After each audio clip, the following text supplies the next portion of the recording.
Time on Hunt right, baby. It's time for At the Turn, and at the turn, we're always pleased to be joined by Charlie Wilson, who is the general manager for Callahans General Store. We appreciate his time as always. Charlie, how you doing, brother? Good morning, guys. Doing great. Yeah, appreciate you joining us, Charlie. I know you actually wanted to get in on the conversation about Major League Baseball now integrating the stats and statistics from the Negro leagues. That's happening today, actually. And reportedly, there are going to be some new record holders as a result of this. Apparently, you're a big Josh Gibson fan. I didn't realize this because you were excited about him now getting acknowledged officially in the Major League Baseball records. I've always been fascinated by the Negro Leagues, kind of that parallel major league baseball setup that they had, all along until the league, integration occurred with baseball. And I remember just kind of as a kid growing up reading books about Hank Aaron and Willie Mays and the stories that they would share, and all the time these guys were asked about themselves, but they'd always allude to this guy Josh Gibson, who was, they would just say, was the Yeah. greatest, greatest ever. And then some of the other old Negro League ball players that you just heard stories about, like Cool Papa Bell. They said he was so fast that he could turn the lights off and be back. He can flip the switch and turn the lights off and be in bed before the light went out. That kind of thing. And these guys had such great stories about them. Satchel Paige pitching in both Yeah. leagues. I just find those guys, there was probably so much talent and so much about them. In that article that you were alluding to, Rod, I saw where, like, Willie Mays picked up some additional hits from his experience in the Negro Leagues. Whoa. Jackie Robinson Okay. got some additional hits to his major league statistics and things like that. Huh. Satchel Paige picked up some wins in his statistics. So I think those things are really cool to factor in. Those guys were legit. When they'd go play, down in Cuba in the winter time, back in the 30s, 40s, and even 50s, and as well as in the Caribbean, those guys were, the major leaguers were playing side by side and against those guys from the Negro leagues, and they were every bit as good, if not better, than the product that was seen in the American public all those years. Fascinating. Oh man. No, it is fascinating. That's good stuff there, Charlie. I want to ask you. This is a tragic thing to get into, so I don't obviously want to bring the show down, but I do think it's something important. There was a tragedy in golf. Grayson Murray, 30 years old, ended up Luke passing away, and the details, obviously, I don't know if you how much of the details you know about what happened, but can you tell us how this is affecting the golf world and the golf community? I think you're seeing everybody being very careful about what they're saying in the golf Okay. community, in the golf world. The Grayson Murray, had experienced a lot of issues in life, the highs and lows of being a prodigious junior golfer, just a really talented kid. And then, as many kids in their athletic kind of arc, they climb at a certain rate and so fast, and they feel like they're plateauing so early. I read a story where he thought at age 22 he should be so much better than he was plateauing, and people were starting to catch him, and Wow. it depressed him. And so Mm. that inner drive and that competitive drive, and in a game like golf where you're out there all by yourself, and in basketball you have your teammates to pick you up. In football, you have your teammates to pick you up. But Yeah. in golf, you're out there all alone, with the exception of your support group around you, and it's just challenging. You're out, you're in your mind so much, and whatever you might be feeling, and whatever it is that's that hidden illness that exists in so many people that you just can't see, and that they're fighting. You just don't know what's going on in someone's head. It's kind of, I Yeah. relate it to somewhat to some of the people that I talk to in my business. When someone walks in the door at Callahan's General Store, I said, you have to treat them with respect. You don't know what they're bringing in with them.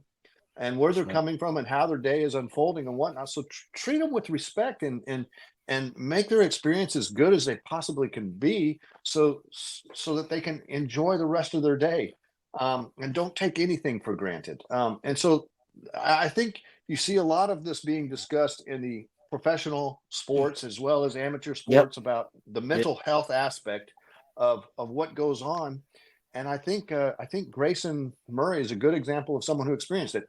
I can only read between the lines, but this is Yeah. also why I believe there's something to Lexi Thompson, the women's professional golfer, announcing yesterday that she's Retire. going to Yeah. retiring at 29. I Yes. think Okay. I want to see it's if you connected those two. You think they are connected then, I in think terms if you of? read, I think if you read between the lines with Lexi, she had some physical issues that her game was just not as good as it had been. The pressure of turning professional or winning, qualifying for the U.S. Open at 12 years old, the Women's U.S. Yeah. Open, winning at 16. She's Mhm. 29, and she's like a grizzled veteran. you know, Yeah. Yeah. that's a Yeah. tough road, and to be out there all by yourself and trying to kind of uh, do as well as you did the last week or better than the previous week and just keep that game at that high level. I think it's a really tough deal. That's a great point there, Charles. 'Cause I was actually going to ask you if you thought Lexi Thompson's retirement announcement could be also linked to, just mental health and just making sure that, as you as a person, as a human being, aside from being a pro athlete, that you take care of yourself. And that you look at yourself, whether it be physically or whether it be emotionally or spiritually, that if you're not doing well or the sport is not, because trust me, I love the sport like that, just like they do. Sometimes you can have a toxic relationship with the sport you love. Just like you can have a toxic relationship with the person you love, it can also work that way with the sport. And I've been there, and I think at times you need to recognize when, all right, maybe I need to step away from this sport. I love this sport. I love them, but it's not really what's best for me right now. And that's what you're talking about, that awareness. I think so, and that's just speculative on my part that No, there's a I'm with you. connection that there's a connection to that. But I do believe, Rod, that you know in sports you're you're as good as your last game and as good as your last performance, and then Mhm. and then you have the entire world, the kind of the fishbowl that you're in, and the entire world looking at you and either critiquing or praising you for that last performance. And that just and if you start to read it and read into it, I think the Twitter world, the media world, whatever it might be, it wears on these guys. And I was It reading an does. article about Nelly Corda and how her kind of team Nelly is constructed, and they don't really do a whole lot of media interviews. They keep her away from it because they feel like it's a world out there that just can pull you away from what you're trying to get done on the golf course. Now, the contrast to that is she fully representing her game and helping Mhm. her game being marketed, as a little cottage industry of women's golf. I don't know. She has to make that choice. Her health and well-being is probably first and foremost important. Yeah, no, you're right about that. That's no question. It always is for everybody out there. I'm glad that we can have these conversations about mental health now, and it's not something that's discouraged in the sports community. And usually Omar joins us, pro golfer, legendary lifetime Longhorn Omar Uresti usually joins us, but there may be a good reason he's not joining us, right, Charlie? Because Omar, congratulations are in order.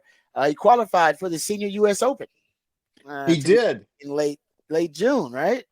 Yeah, so he Omar last week was over in the Houston area and played a one day qualifier over at one of the golf courses over there for the U.S. Senior Open, and he earned one of the three spots available to get into the Nice. U.S. Senior Open, and will be playing there at Newport Country Club in Rhode Island the last week of June. So he's getting his game together. I think he's also out this week trying to. He was attempting to qualify for one of the senior tour events that's out there, and has been gearing his game that way and trying to get his game focused and honed toward that U.S. Senior Open now, which is Nice. very exciting for him. It's a great achievement to be able to get in there, and we certainly hope he does really well when he gets there. Yeah, we were just having a conversation earlier, Charlie, before you came on about a comment from Carl Anthony Towns about him. He said he was taking 1,500 shots. Even though he was shooting terribly from 3 point range, like 13.6%. He was taking 1,500 shots in practice and trying to improve his shot and trying to get better. And the old heads on Inside the NBA, Charles Barkley, Kenny Smith, the Shaq, they questioned whether this was an honest number that he was throwing out there. They thought, oh no, he's making that up because it just takes way too long to have 1,500 shots. Because Patrick talks about it, NBA players talk about makes, not just shots. With 1,500 makes, so 1,000 made shots in the offseason for Kobe Bryant. That was what his goal was per day, 1,000 made shots, something like that. But anyway, I want to know in golf, what's the craziest maybe work ethic, work rep wise? Is there a number you've heard from a pro golfer that he's getting this many putts in a day, this many drives in a day to improve their game? Is there some obsessive, I don't know, kind of obsessive personality you've heard about in golf that also has kind of that Kobe Bryant mindset back in the day that he was trying to have 500 to 1,000 made shots per day? Oh yeah, as obsessive as you can be just about golf. Can you imagine those guys as they're refining their games? Those guys will go out to the driving range. The one of the legendary kind of this area, or just earlier preceding this era of golfers, was VJ Singh. He was known Mm. to go out and have a full 300 to 500 ball range experience, then go play and then come back and repeat the range experience afterwards, and Whoa. then go work on his short game and the putting green. Um, and there are people who have been known to do that. Ben Hogan, way back in the day, was a grinder, and his famous saying was, the truth is in the dirt. You hit the balls. The dirt tells you if you're hitting it good, and if the dirt's telling you you're not hitting it good, hit it again.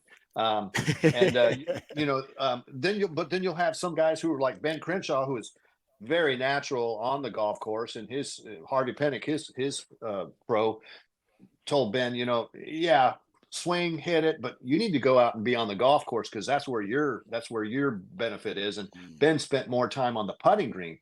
So a guy Yeah. I've seen Omar on the putting green, stand out there, and he's just rolling putts after putts after putts. And yeah, golfers will have it in their mind, hey, I need to make 15 in a row of this putt, and then move to the next putt and make 15 in a row of that putt, or whatever it might be. So you see guys out there for hours at a time, Brad, just rolling it and rolling. It's kind of like shooting free throws or 1,500 shots a Yeah. day. Yeah. Now yeah. Carl Anthony Towns turned it on in the late in the game last night. Sorry, Mads, but but man, 1,500 a day. I'm sorry, my arm be falling off. Yeah, I know exactly. Easy, and I really, Pat, are we talking about 1,500 made shots a day or just 1,500 shots a day? One's a little easier than the other. But Charlie, we appreciate the time as always. Give the folks a little bit of the insight as to what they can expect when they head on over to Callahans General Store, because they got it all. One-stop shop for the folks out there at Callahans General Store. Well, this is a really unique time of year. I mean, we just had this rain come through last night, and it's been really Oh damp, yeah, and it's starting to warm up around, and you're starting to see a lot of flies come up, and mosquitoes come up, and insects. And so I think really a big key for both your yards as well as your home and gardens is insect prevention and insect treatment. Get some of those quick strike granules for your flies, as well as those fly strips for fly bait. Get some mosquito treatments. You got the Spartan mosquito eradicators is a good product to keep the mosquitoes away from your porches. And if you bite, God forbid, those nasty bugs get inside your house, or you have some scorpions running around this time of year, it does happen. Get some of that demon treatment that you can spray around inside and outside your house. Keep those bugs away. You'll enjoy this early part of summer much better if you do that. man, you just read my wife's mind. She's been complaining about flies and mosquitoes for the last 3 days, Charlie. I don't know how you know that, but you They're know it. That's why I just wrote it down. they are up, and we got what you need. There you go. That's why I love Charlie coming up. Hey, Charlie, thanks for the time, brother. You're awesome. We appreciate it. Yeah, thanks, guys. Y'all have a great day. All right. You too.